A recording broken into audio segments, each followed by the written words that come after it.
Mobile की ring बजती है। एक हाथ फोन की तरफ बढ़ता है और उसी हाथ की दो आंखें जब मोबाइल की स्क्रीन पर गईं, तो चिढ़ते हुए फोन ऑफ कर दिया। तभी वेद के बगल में लेटी एक लड़की ने फुसफुसाते हुए कहा, कौन था? और कौन होगा? तुम्हारी दोस्त नताशा का फोन था। बोल दिया तुमको आज बुखार है, फिर भी परेशान कर रही है। मेरे साथ तो तुम खुश रहते हो ना, फिर परेशान कब से रहने लगे? इतना कहकर वो लड़की वेद के जिस्म को इधर उधर चूमने लगी और दोनों एक दूसरे की बाहों में सिमटने लगे। वेद की नजर जब जमीन पर गई तो उसे चारों तरफ लंबे लंबे बिखरे बाल ही दिखे और एक लड़की का साया लंबे बालों के बीच बैठा वेद को संभोग करते हुए देख रही थी, मानो जैसे वेद के लिए एक आम बात थी। उसने एक लड़की को इग्नोर किया और अपनी आंखें बंद कर परम सुख का आनंद लेने लगा। सुबह सुबह का वक्त, मलाड से अंधेरी जाने वाली लोकल ट्रेन हो या बस भीड़, उफ तौबा। मगर आज न जाने क्यों रह रहकर वेद को बस कृति का ही ख्याल सता रहा था। खैर, किसी तरह ऑफिस पहुंचकर उसने तुरंत ही कृति को फोन लगाया, उसकी खैरियत ली और दिन भर के काम के बाद जब ऑफिस से छूटा तो सीधा घर का रास्ता पकड़ा। ना दोस्तों से कोई बातचीत, ना साथ वाले कर्मियों से कोई डिस्कशन किया। रास्ते में मोगरे के फूल, गजरा जो कृति को बेहद पसंद था, रोज घर जाता था। वेद घर पहुंचते ही सीधा कृति के कमरे में गया और इसका माथा चूमा। कृति भी वेद के छुअन से जाग गई थी। ओह हनी, तुम कब आए? मुझे पता ही नहीं चला। कृति भी वेद से कहते हुए उसे चूमने लगी थी। दोनों में जबरदस्त रोमांस होने लगा। कुछ देर बाद कृति अपना सिर वेद की गोद में रखकर लेट गई थी। वेद कृति के बालों में हाथ फेर रहा था और तभी उसे अपने ठीक ऊपर एक लड़की उल्टी लटकी दिखी, मानो जैसे वो उल्टा ही छत पर चल रही थी। और उस लड़की के बाल पूरे घर में किसी जड़ की तरह पसरे हुए थे। वेद भी उस लड़की को मुस्कुराता हुआ उसकी आंखों में देख लम्हों की पुरानी याद में खोता चला जा रहा था। शाम का वक्त था। वेद और कृति मुंबई की बारिश में भीग रहे थे। दोनों का मन एक दूसरे के आलिंगन को तड़प रहा था। दोनों जैसे ही फ्लैट में आए ताबड़तोड़ चुंबन करने लगे। कृति भी कसमसा गई थी। उसने वेद को खुद से दूर करते हुए कहा, ऐसी भी क्या बेसब्री है वेद? मैं कहीं भागी थोड़ी ना जा रही हूँ। इतना कहकर कृति सीधा बेडरूम में चली गई और दरवाजा बंद कर लिया। वेद दरवाजे की तरफ बढ़ ही रहा था कि तभी दरवाजे के आर पार होते हुए वही लंबे बालों वाली लड़की निकल के वेद के सामने खड़ी हो गई। वेद बस उस लड़की को देखते हुए मुस्कुरा रहा था। तभी कृति ने बाथरूम के अंदर से ही कहा, थोड़ा रुक जाओ बाबा, कपड़े तो चेंज कर लूं।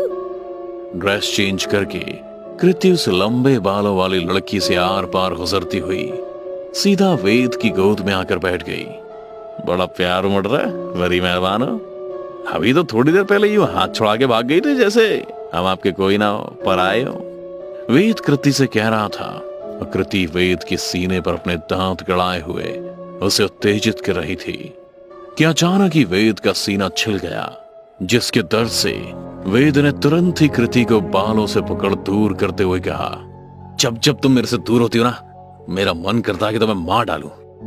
इतना कहकर वेद कृति के होठों को चूमने ही जा रहा था कि अचानक ही उसका ध्यान भटका और अगले ही पल उसने देखा कि उसके हाथ में कृति के सिर्फ बाल हैं, जिन्हें ले जाकर उसने अलमारी की दराज में रख दिया और आईने के सामने बैठकर रोने लगा। तभी कृति ने पीछे से आकर उसके कंधे पर हाथ रखा और उसके आंसू पोंछने लगी। वेद ने भी कृति का माथा चूमा और उसे गले लगाते हुए कहा, तुम मुझे छोड़कर कभी नहीं जाओगी ना? अगर तुमने ऐसा सोचा भी तो मैं तुम्हें मार दूंगा। नहीं, कभी नहीं जाऊंगी। मैं कहाँ जा रही हूँ? तुम्हारे पास ही तो हूँ ना। वेद उसे उठाकर सीधा बेडरूम में ले गया, फिर उसका माथा थपथपाते हुए उसे सुला दिया। कृति को गहरी नींद में सुलाने के बाद वेद ने वापस आकर अपने लिए खाना ऑर्डर किया और लैपटॉप पर कुछ काम करने लगा। तभी वेद की नजर फर्श पर गिरे लाल रंग पर गई। शायद वो खून था। वेद ने तुरंत एक कपड़ा लिया और उसे साफ करने जा रहा था कि उसे वही लंबे बालों वाली लड़की टेबल के नीचे अपना ही मांस खाती दिखी। वेद एकटक उस लड़की को देख मुस्कुरा रहा था कि अचानक ही डोरबेल बजी। वेद ने पहले खिड़की से झांक कर देखा तो डिलीवरी बॉय खाना लेकर आया था। वेद खाना लेकर दरवाजा बंद कर ही रहा था कि तभी डिलीवरी बॉय ने अपनी नाक से कोड़ते हुए कहा, साहब बुरा ना मानो तो एक बात बोलूं, आप एक हफ्ते से मुझे इसी वक्त पे खाना मंगवाते आ रहे हो, पर जब जब आप खाना लेने के लिए दरवाजा खोलते हो तो आपके घर में बिल्कुल अंधेरा रहता है। सच कहूं तो मुझे आपके पीछे एक लड़की नजर आती है जिसके लंबे लंबे बाल हैं और वो कोने में बैठी मुझे ही देख रही है। पता नहीं क्यों हर बार आपके घर से इतनी सड़ी हुई बदबू क्यों आती है। कोई रूम फ्रेशर वगैरह मारने का ना साहब। डिलीवरी बॉय की सारी बातें सुनने के बाद वेद ने कहा, अच्छा मजाक कर लेता है तू, कपिल के शो में ट्राई क्यों नहीं करता? इतना कहकर वेद ने दरवाजा बंद कर लिया। वेद अभी टेबल पर खाना लगा ही रहा था कि तभी कृति रेंगते हुए वेद के पास आ रही थी और उसके ठीक पीछे वो लंबे बालों वाली लड़की भी। कितना वक्त हो गया ना हम दोनों को एक साथ बाहर डिनर किए हुए। हाँ हनी, नेक्स्ट संडे हम जरूर बाहर जाएंगे। वेद ने कृति से कहते हुए उसे अपनी बाहों में कस के भर लिया। कृति भी उसकी बाहों में सिमटती ही चली जा रही थी और अगले ही पल जब वेद ने खाना प्लेट में निकाला तो सिर्फ बाल ही बाल निकले, वो भी खून से सने हुए। वेद ने तुरंत ही प्लेट खुद से दूर की और कृति को बाहों में भरकर बेडरूम की ओर चल दिया। कृति के सिर से लगातार बाल झड़ रहे थे कि तभी बेडरूम का दरवाजा खुला और फिर बंद हो गया। एक लंबे रोमांस के बाद दोनों सो चुके थे। अगली सुबह वेद ब्रेकफास्ट बनाकर ऑफिस निकल गया और जब वापस घर आया तो बहुत सारे deo, perfume spray, room freshener और बुके अपने साथ लेकर आया। रूम फ्रेशनर और परफ्यूम और डीओ की खुशबू से सारा घर महक रहा था। फिर रोज की तरह वेद ने अपने लिए खाना ऑर्डर किया। वो डाइनिंग टेबल पर बैठा डिलीवरी बॉय का इंतजार कर ही रहा था कि उसके ठीक सामने वो लंबे बालों वाली लड़की बैठी अपने ही पैर नोच नोच कर खा रही थी। तभी डोरबेल बजी। वेद ने खिड़की से देखा तो दरवाजे पर डिलीवरी बॉय खड़ा था। वाह साहिब, क्या झकास गरगम केलाए, पर एक लाइट तो जला लेते। इतना कहकर डिलीवरी बॉय वेद के कंधों के किनारे से झांकता हुआ अंधेरे को देखने लगा, पर अगले ही पल उसके पैरों तले जमीन खिसक गई, क्योंकि जिस लड़की को वो ढूंढ रहा था वो कहीं और नहीं बल्कि वेद के कंधे पर ही बैठी हुई थी। इस पर वेद बोला, ऐसा कुछ नहीं है, मेम साहब अंदर ही है। अपन समझ गया साहिब, पक्का शादी की सालगिरह होगा, ऐसी सजावट तो तभी होती है। डिलीवरी बॉय की बात सुन वेद की आंखों में आंसू आ गए थे। उसने तुरंत ही दरवाजा बंद किया और जाकर कृति से लिपटकर सिसक सिसक कर रोने लगा। कृति ने भी बिना कुछ कहे वेद को अपनी बाहों में भर लिया और वो लंबे बालों वाली लड़की भी वेद से लिपट खून के आंसू रो रही थी। तीनों की सिसकियों से कमरा गूंज रहा था। आज भी वेद बिना खाए ही कृति की बाहों में लिपटकर सो गया। अगली सुबह संडे था। वेद बाजार से एक बड़ा सा फ्रीजर लेकर आया था। उसने पहले तो फ्रीजर में बिस्तर लगाया और फिर उसमें कृति को लिटा दिया। कुछ दिन गुजरते रहे। वेद का यही रूटीन चालू रहा, पर अब उसने सबके फोन उठाने बंद कर दिए थे, क्योंकि सब यही कहते थे कि कृति से बात करवाओ, और वेद का यही जवाब होता, कृति सो रही है। वेद की दिनचर्या किसी मशीन की तरह हो गई थी। वहीं सुबह का नाश्ता बनाना, कृति को देना, खुद खाना, ऑफिस चले जाना, शाम को लौटते वक्त रोज वही बुके, गजरे, परफ्यूम लेकर आना, सब ऐसे ही चल रहा था। तभी एक दिन अचानक डोरबेल बजी। वेद ने जब दरवाजा खोला तो सामने नताशा थी, जिसे देख वेद चौंक गया। इससे पहले कि वो नताशा को रोक पाता, नताशा सीधा घर के अंदर चली आई और कृति को आवाज लगाते हुए कहा, कहाँ हो भाई कृति, तुम तो ईद का चांद हो गई हो यार, हम तो तुम्हारे दीदार को तरस गए। नताशा के जोर जोर से चिल्लाने से वेद चिढ़ गया था, पर उसने मुस्कुराते हुए नताशा से कहा, अरे बाबा चिल्ला क्यों रही हो, वो ज्यादा दूर नहीं, बस बगल वाले कमरे में, तुम बैठो। अभी उसको बुला के लाता हूं। इतना कहकर वेद बेडरूम के अंदर गया और चाहते ही दरवाजा बंद कर लिया। फिर फ्रीजर के अंदर बैठी कृति को लिटाकर उसे कपड़ों से ढक दिया। तभी नताशा दरवाजा खटखटाने लगी। अरे क्या फिर से शुरू हो गए क्या तुम लोग? थोड़ा तो सब्र रखो, मेहमान आया है घर में, मेरे जाने के बाद जी भर कर करते रहना। नताशा की बात सुन वेद को याद आया कि उसने दरवाजा तो बंद किया था पर उसे लॉक नहीं किया। नताशा भी कृति को ढूंढते हुए बेडरूम में आ गई। उसकी नजरें कृति को ही ढूंढ रही थी और अचानक ही उसकी नजर फ्रीजर पर पड़ी। वो सीधा फ्रीजर की तरफ बढ़ती है और बोलती है, मुझे पता है कृति तू इसी में छुपी हुई है। पर जैसे ही नताशा ने फ्रीजर खोला उसके होश उड़ गए। उसके पैरों तले जमीन खिसक गई। फ्रीजर बालों से भरा हुआ था और उसी बीच कृति की लाश बिछी हुई थी। एंजाइम्स की वजह से कृति का जिस्म पूरा सूख चुका था। वो सिर्फ हड्डियों से चिपके हुए मांस का ढांचा रह गई थी। जिस्म बदबू मार रहा था। नताशा कुछ समझ पाती कि तभी उसके सर पर डंडे का प्रहार हुआ जिससे वो वहीं बेहोश हो गई। तुम्हें ये सब नहीं देखना चाहिए था Natasha. I am really very very sorry. Ved एक ट्रॉली बैग में भरकर कृति का सूखा जिस्म, जो कि अब सिर्फ हड्डियों का एकमात्र ढांचा रह गई थी, वेद कार में रखकर कहीं बाहर जा रहा था। घंटों बीतने के बाद जब नताशा को होश आया तो वो फ्लैट में बिल्कुल अकेली थी।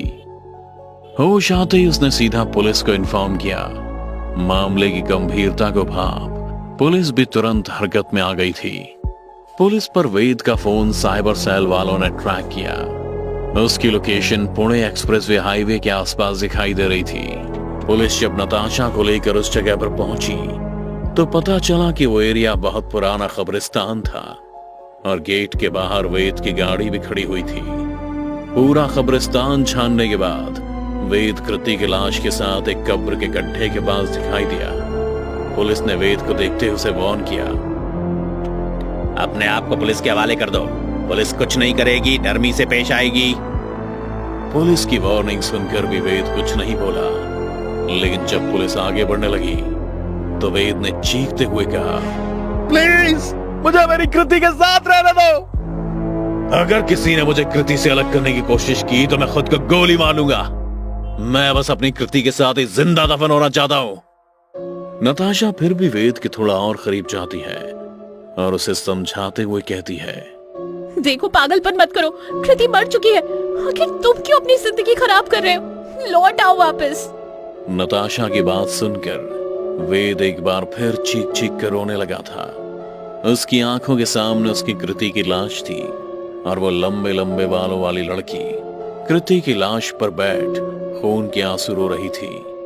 अब तक वेद जिस झूठ को नकारता आ रहा था, आज वही एक सच बनकर उसके सामने खड़ा था।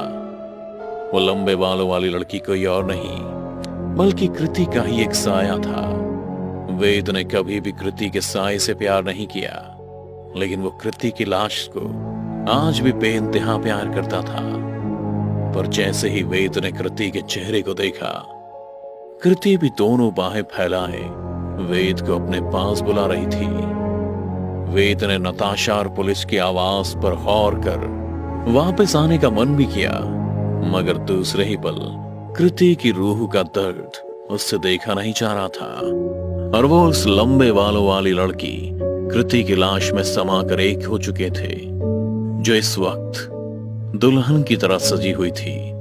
पुलिस भी उसे समझाने की नाकाम कोशिश कर रही थी, मगर कोई कुछ समझ पाता इससे पहले ही वेद ने अपनी गर्दन में रिवॉल्वर लगाकर गोली दाग दी। गोली सीधा खोपड़ी को चीरती हुई आसमान की ओर चली गई और वेद का निर्जीव जिस्म अपनी कृति के ऊपर ही धड़ाम से गिर गया और अगले ही पल दोनों फिसलते हुए कब्र में जा गिरे। कब्र में गिरने के बाद कृति का सिर वेद के सीने पर था, जिन्हें देख ऐसा लग रहा था कि अब जाकर दोनों ने एक दूसरे को पाया हो।